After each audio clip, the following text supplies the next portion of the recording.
Thank you so much, and good morning, everyone. Dean Steinberg, thank you for your kind introduction, and thank you for your service to our country. I'm grateful for your contributions, not only during your time in government, but here at SAIS.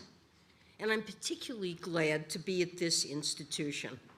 SAIS has one of the oldest and most extensive China studies programs in the country. In 1979, the United States established full diplomatic relations with the People's Republic of China, and just 2 years after, your university leaders had their own talks with their Chinese counterparts. The goal was to see whether Johns Hopkins and Nanjing University could partner together to educate future leaders. The result? The establishment of the Hopkins-Nanjing Center in 1986, one of the first Western academic programs in modern China. This collaboration has been tested by the realities and complexities of our bilateral relationship, but I believe the students on this campus have served as a reminder of the respect that the American and Chinese people have for each other. And they demonstrate that people around the world can learn from one another if we communicate openly and honestly, even and especially when we disagree. Since I began my career, the relationship between the United States and China has undergone a significant evolution. In the 1970s, our relationship was defined by rapprochement and gradual normalization. I watched President Nixon make his famous journey to China in 1972, and I heard our two countries begin to speak to each other again after decades of silence. In the years that followed, I saw China choose to implement market reforms and open itself to the global economy, driving an impressive rise into the second largest economy in the world.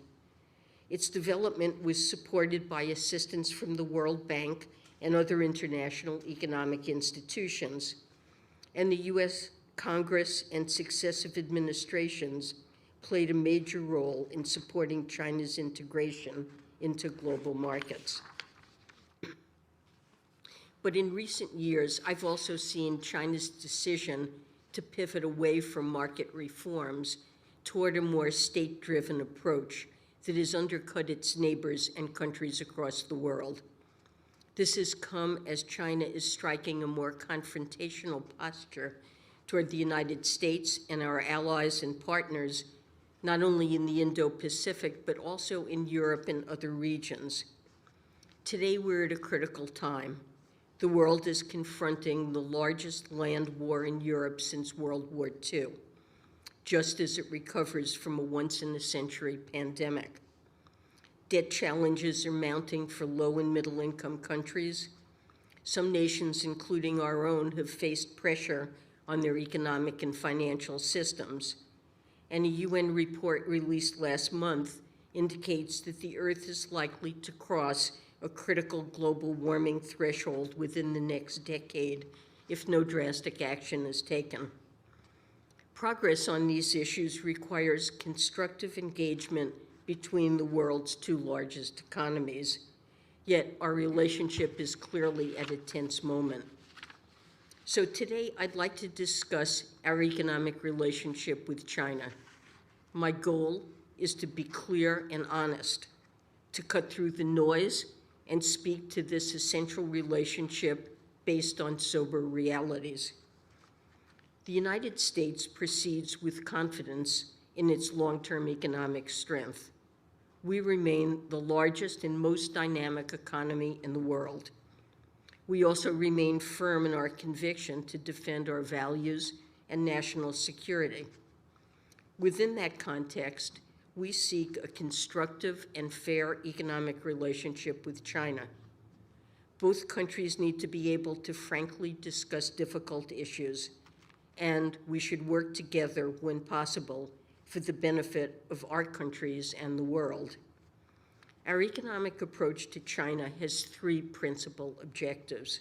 First, we will secure our national security interests and those of our allies and partners, and we will protect human rights. We will clearly communicate to the PRC our concerns about its behavior, and we will not hesitate to defend our vital interests. Even as our targeted actions may have economic impacts, they are motivated solely by our concerns about our security and values. Our goal is not to use these tools to gain competitive economic advantage. Second, we seek a healthy economic relationship with China, one that fosters growth and innovation in both countries. A growing China that plays by international rules is good for the United States and the world. Both countries can benefit from healthy competition in the economic sphere. But healthy economic competition, where both sides benefit, is only sustainable if this competition is fair. We will continue to partner with our allies to respond to China's unfair economic practices, and we will continue to make critical investments at home while engaging with the world to advance our vision for an open, fair, and rules-based global economic order. Third, we seek cooperation on the urgent global challenges of our day.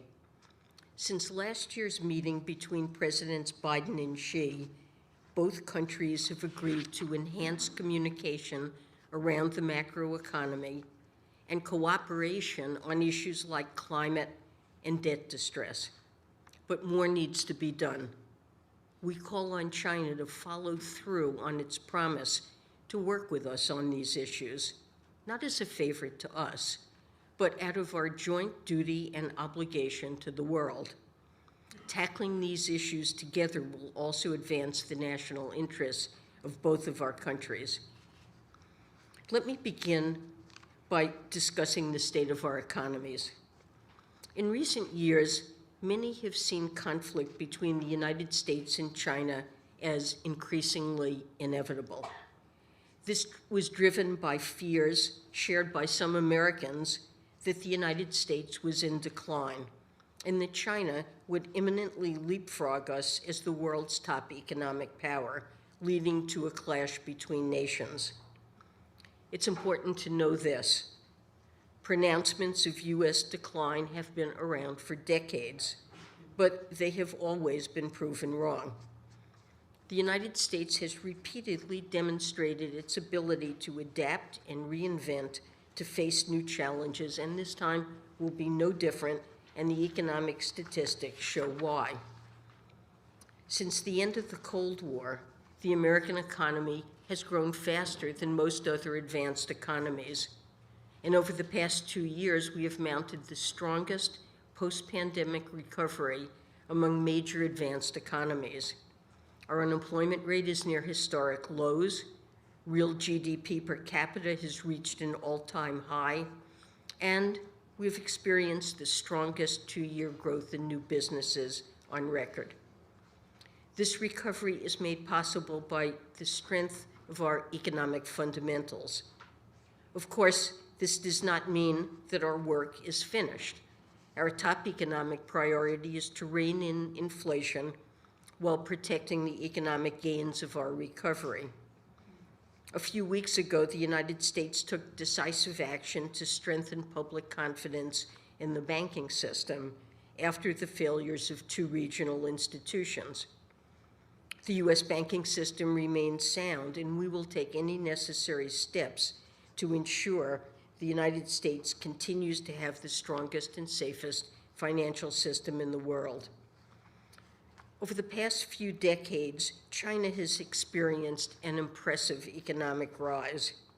Between 1980 and 2010, China's economy grew by an average of 10% per year, and this led to a truly remarkable feat, namely the rise of hundreds of millions of people out of poverty. China's rapid catch-up growth was fueled by its opening up to global trade and pursuit of market reforms. But like many countries, China today faces its share of near-term headwinds. This includes vulnerabilities in its property sector, high youth unemployment, and weak household consumption. In the longer term, China faces structural challenges. Its population is aging, and its workforce is already declining. And it's experienced a sharp reduction in productivity growth amid its turn toward economic nationalism and policies that substantially increase the government's intervention in the economy. None of these recent developments detract from China's progress or the hard work and talent of the Chinese people. But China's long-run growth rate seems likely to decline. Of course, an economy's size is not the sole determinant of its strength. America is the largest economy in the world, but it also remains an unparalleled leader on a broad set of economic metrics, from wealth to technological innovation. U.S. GDP per capita is among the highest in the world and over 5 times as large as China's. More than resources or geography, our country's success can be attributed to our people, values, and institutions. American democracy, well, not perfect, protects the free exchange of ideas and rule of law that is at the bedrock of sustainable growth. Our educational and scientific institutions lead the world. Our innovative culture is enriched by new immigrants, including those from China, enabling us to continue to generate world-class, cutting-edge products and industries. Importantly, our economic power is amplified because we don't stand alone. America values our close friends and partners in every region of the world, including the Indo-Pacific. In the 21st century, no country in isolation can create a strong and sustainable economy for its people. That's why, under President Biden's leadership, we've sought to rebuild and reinvest in our relationships with other countries. All this is to say, China's economic growth need not be incompatible with U.S. economic leadership. The United States remains the most dynamic and prosperous economy in the world, and we have no reason to fear healthy economic competition with any country. There are many challenges before us, but the President and I believe that China and the United States can manage our economic relationship responsibly. We can work toward a future in which both countries share in and drive global economic progress. Whether we can reach this vision depends in large part on what both countries do in the next few years. So let me speak to our first objective: securing our national security and protecting human rights. These are areas where we will not compromise. As in all of our foreign relations, national security is of paramount importance in our relationship with China. For example, we've made clear that safeguarding certain technologies from the PRC's military and security apparatus is of vital national interest. We have a broad suite of tools to achieve this aim. When necessary, we will take narrowly targeted actions. The U.S. government's actions can come in the form of export controls. They can include additions to an entity list that restricts access by those that provide support to the People's Liberation Army. The Treasury Department has sanctioned authorities to address threats related to cybersecurity and China's military-civil fusion. We also carefully review foreign investments in the United States for national security risks and take necessary actions to address any such risks. And we're considering a program to restrict certain U.S. outbound investments in specific sensitive technologies with significant national security implications. As we take these actions, let me be clear. These national security actions are not designed for us to gain a competitive economic advantage or to stifle China's economic and technological modernization.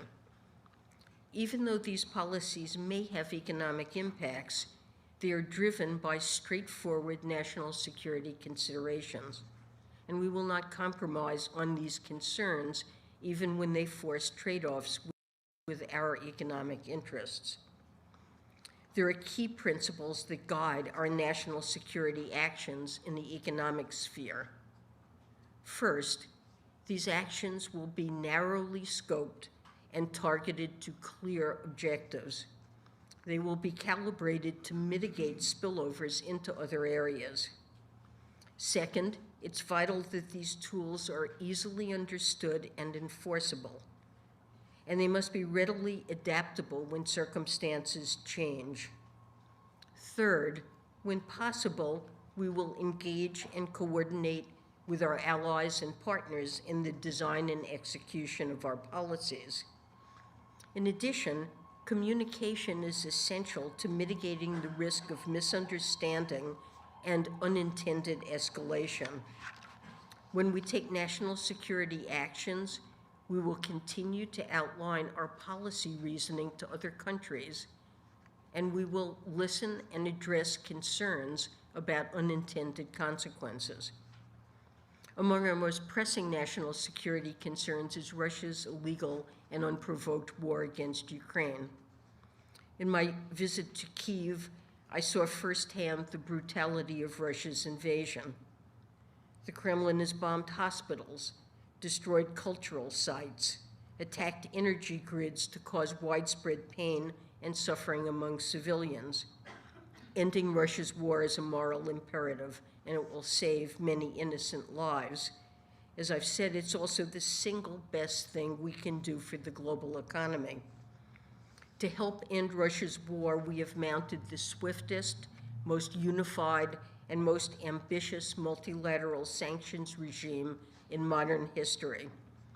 Our broad coalition of partners has also provided assistance to Ukraine so it can defend itself. China's no-limits partnership and support for Russia is a worrisome indication that it is not serious about ending the war. It is essential that China and other countries do not provide Russia with material support or assistance with sanctions evasion. We will continue to make the position of the United States extremely clear to Beijing and companies in its jurisdiction. The consequences of any violations would be severe. Like national security, we will not compromise on the protection of human rights. This principle is foundational to how we engage with the world. With our own eyes, the world has seen the PRC government escalate its repression at home. It has deployed technology to surveil and control the Chinese people, technology that it is now exporting to dozens of countries. Human rights abuses violate the world's moral conscience. They also violate the foundational principles of the United Nations, which virtually every country, including China, has signed on to. The United States will continue to use our tools to disrupt and deter human rights abuses wherever they occur around the globe. In public and in private with Beijing, the United States has raised serious concerns about the PRC government's abuses in Xinjiang, as well as in Hong Kong, Tibet, and other parts of China. And we have and will continue to take action. We've imposed sanctions on the PRC's regional officials and companies for a range of human rights abuses, from torture to arbitrary detention. And we're restricting imports of goods produced with forced labor in Xinjiang. Across these actions, we're working in concert with our allies, knowing that we're more effective when we all go at it together. As we protect our security's interests and human rights values, we will also pursue our second objective, healthy economic engagement that benefits both countries. Let's start with the obvious. The US and China are the two largest economies in the world, and we are deeply integrated with one another. Overall trade between our countries reached over $700 billion in 2021. We trade more with China than with any countries other than Canada and Mexico. American firms have extensive operations in China. Hundreds of Chinese firms are listed on our stock exchanges, which are part of the deepest and most liquid capital markets in the world. According to the Nature Index, the United States and China are each other's most significant scientific collaborators, and China remains among the top sources for international students in the United States. As I've said, the United States will assert ourselves when our vital interests are at stake, but we do not seek to decouple our economy from China's. A full separation of our economies would be disastrous for both countries. It would be destabilizing for the rest of the world. Rather, we know that the health of the Chinese and US economies is closely linked. A growing China that plays by the rules can be beneficial for the United States. For instance, it can mean rising demand for US products and services and more dynamic US industries. In April 2021, I delivered my first major international economic policy speech as Treasury Secretary, and I said that credibility abroad begins with credibility at home. At a basic level, America's ability to compete in the 21st century turns on the choices that Washington makes, not those that Beijing makes. Our economic strategy is centered around investing in ourselves, not suppressing or containing any other economy. In the 2 years since my speech, the United States has pursued an economic agenda that I call modern supply-side economics.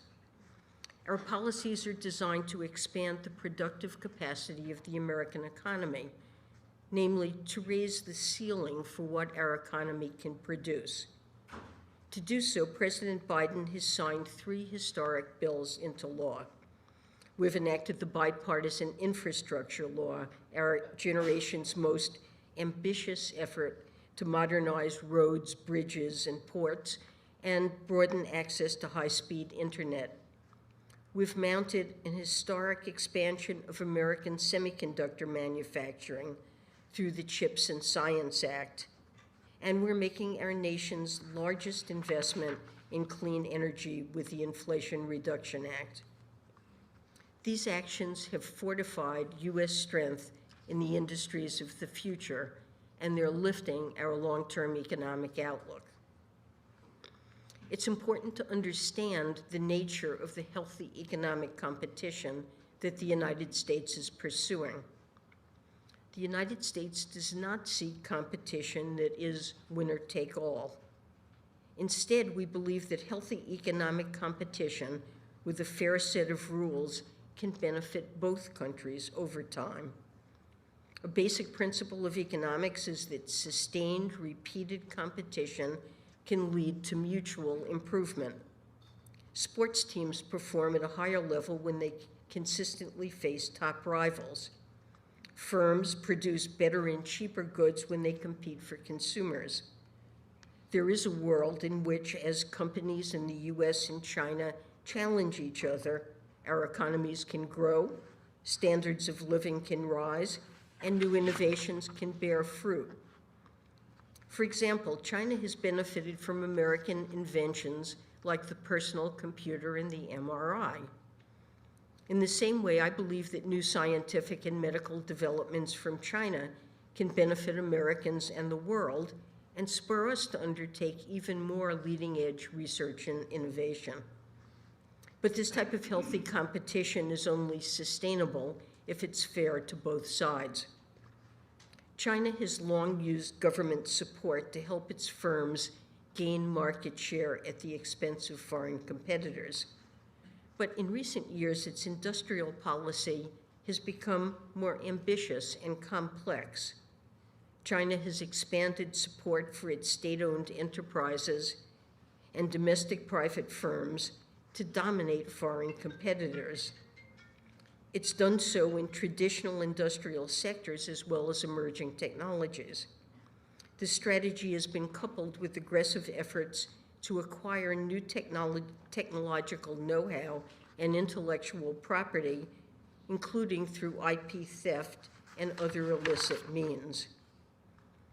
Government intervention can be justified in certain circumstances, such as to correct specific market failures.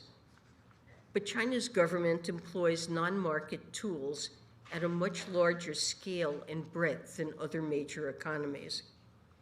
China also imposes numerous barriers to market access for American firms that do not exist for Chinese businesses in the United States. For example, Beijing has often required foreign firms to transfer proprietary technology to domestic ones simply to do business in China. These limits on access to the Chinese market tilt the playing field in favor of Chinese firms. Further, we're concerned about a recent uptick in coercive actions targeting U.S. firms, which comes at the same moment that China states that it is reopening for foreign investment. The actions of China's government have had dramatic implications for the location of global manufacturing activity, and they have harmed workers and firms in the U.S. and around the world. In certain cases, China has also exploited its economic power to retaliate against and coerce vulnerable trading partners. For example, it's used boycotts of specific goods as punishment in response to diplomatic actions by other countries. China's pretext for these actions is often commercial, but its real goal is to impose consequences on choices that it dislikes and to force sovereign governments to capitulate to its political demands. The irony is that open, fair, and rules-based global economy the United States is calling for is the very same international order that helped make China's economic transformation possible. And the inefficiencies and vulnerabilities generated by China's unfair practices may end up hurting its own growth. China's senior officials have repeatedly spoken about the importance of allowing markets to play a decisive role in resource allocation, including in a speech just earlier this year. It would be better for China and the world if Beijing were to actually shift policies in these directions and meet its own stated reform ambitions. As we press China on its unfair economic practices, we will continue to take coordinated actions with our allies and partners in response.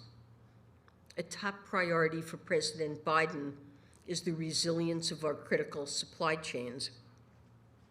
In certain sectors, China's unfair economic practices have resulted in the overconcentration of the production of critical goods inside China. Under President Biden's leadership, we're not only investing in manufacturing at home, we're also pursuing a strategy called friendshoring that is aimed at mitigating vulnerabilities that can lead to supply disruptions. We're creating redundancies in our critical supply chains with a large number of trading partners that we can count on. Of course, we know that the best way for us to strengthen the global economic order is to show the world that it works. Our investments in the international financial institutions and efforts to deepen our ties around the world are enabling more people to benefit from the international economic system. We're also accelerating our commitments in the developing world. For example, the United States and the rest of the G7 aim to mobilize $600 billion in high-quality infrastructure investments by 2027. Our focus is on projects that generate positive economic returns and foster sustainable debt for these countries. And when the international system needs updating, we will not hesitate to do so. The United States is working with shareholders to evolve the multilateral development banks to better combat today's pressing global challenges like climate change, pandemics, and fragility and conflict. As we set the terms of our economic engagement with China, we will also pursue our third objective: cooperation on major global challenges. It's important that we make progress on global issues regardless of our other disagreements. That is what the world needs from its two largest economies. As a foundation, we must continue to develop steady lines of communication between our countries for macroeconomic and financial cooperation. Economic developments in the United States and China can quickly ripple through the global financial markets and broader economy. We must maintain a robust exchange of views about how we're responding to economic shocks. My conversations with Vice Premier Liu He and China's other senior officials have been a good start, and I hope to build on them with my new counterpart. Beyond the macroeconomy, there are two specific global priorities I'd like to highlight today: debt overhang and climate change. These issues can best be managed if both countries work together and in concert with our allies and partners. First, we must work together to help emerging markets and developing countries facing debt distress. The issue of global debt is not a bilateral issue between China and the United States. It is about responsible global leadership. China's status as the world's largest official bilateral creditor imposes on it the same inescapable set of responsibilities as those on other official bilateral creditors when debt cannot be fully repaid. China's participation is essential to meaningful debt relief, but for too long it has not moved in a comprehensive and timely manner. It is served as a roadblock for necessary action. Earlier this year, I felt the urgency of debt relief firsthand when I visited Zambia. Government and business leaders spoke to me about how Zambia's debt overhang has held back critical public and private investment and depressed economic development. But Zambia is not the only country in this situation. The IMF estimates that more than half of low-income countries are close to or already in debt distress. The United States has had extensive discussions with Beijing about the need for speedy debt treatment. We welcome China's recent provision of specific and credible financing assurances for Sri Lanka, which has enabled the IMF to move forward with the program. But now, all of Sri Lanka's bilateral creditors, including China, will need to deliver debt treatments in line with their assurances in a timely manner. We continue to urge China's full participation to provide debt treatments in other countries in line with IMF parameters. This includes urgent cases like Zambia and Ghana. Prompt action on debt is in China's interest. Delaying needed debt treatments raises the cost both for borrowers and creditors. It worsens borrowers' economic fundamentals and increases the amount of debt relief they will eventually need. More broadly, there's considerable room for improvement in the international debt restructuring process.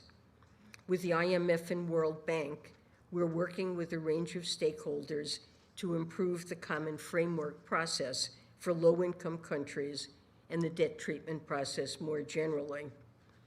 As I heard from Zambian officials, solving these issues is a true test of multilateralism. Second, we must work together to tackle long-standing global challenges that threaten us all, and climate change is at the top of that list. History shows us what our two countries can do. Moments of climate cooperation between the United States and China have made global breakthroughs possible, including the Paris Agreement. We have a joint responsibility to lead the way. China is the largest emitter of greenhouse gases, followed by the United States. The U.S. will do its part. Over the past year, the United States has taken the boldest domestic climate action in our nation's history. Our investments put us on track to meet U.S. commitments under the Paris Agreement and achieve net zero by 2050. And they will have positive spillovers for the world, including through reductions in the cost of clean energy technologies. We're also working abroad to help countries make a just energy transition to reduce their carbon emissions. These transitions will also help expand energy access and provide economic opportunity for impacted communities and workers. We expect China to deliver on its commitments in our joint Glasgow Declaration.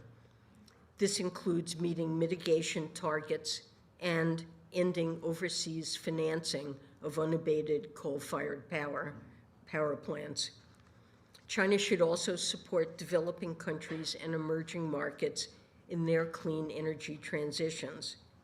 Further, we look forward to working together to boost private capital flows as co-chairs of the G20 Working Group on Sustainable Finance.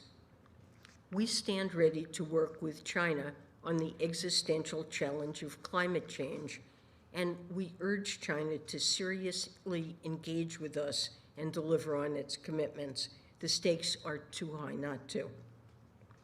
Well, some see the relationship between the U.S. and China through the frame of great power conflict, a zero-sum bilateral contest where one must fall for the other to rise.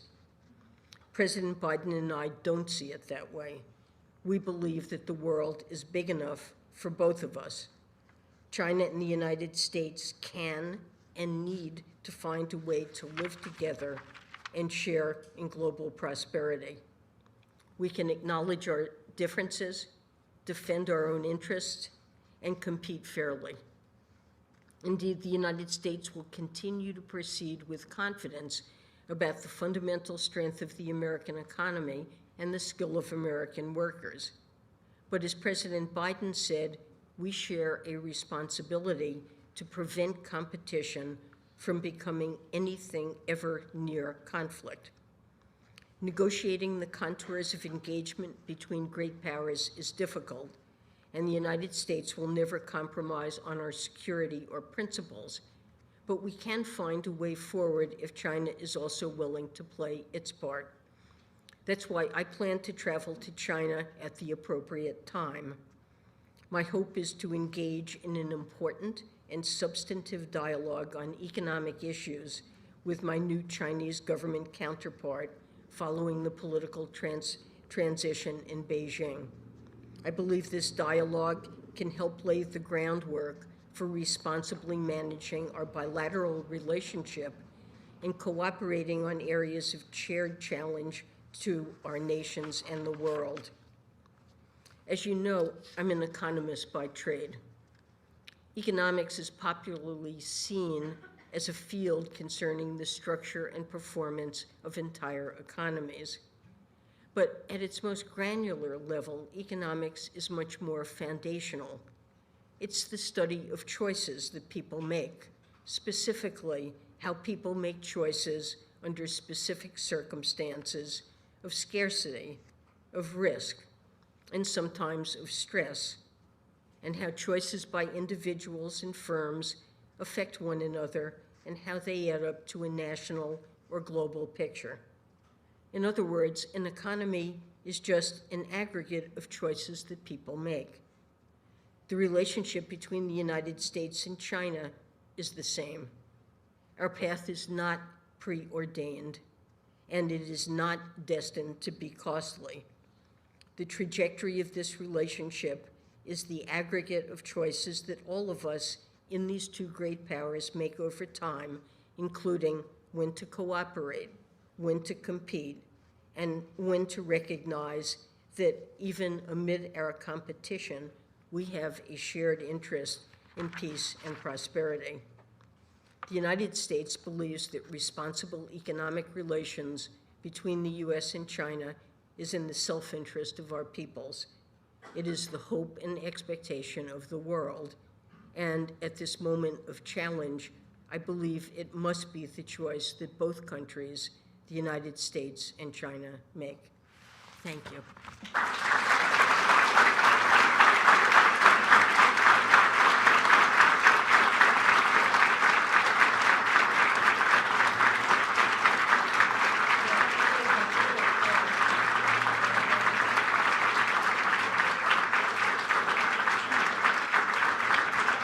Thank you for coming.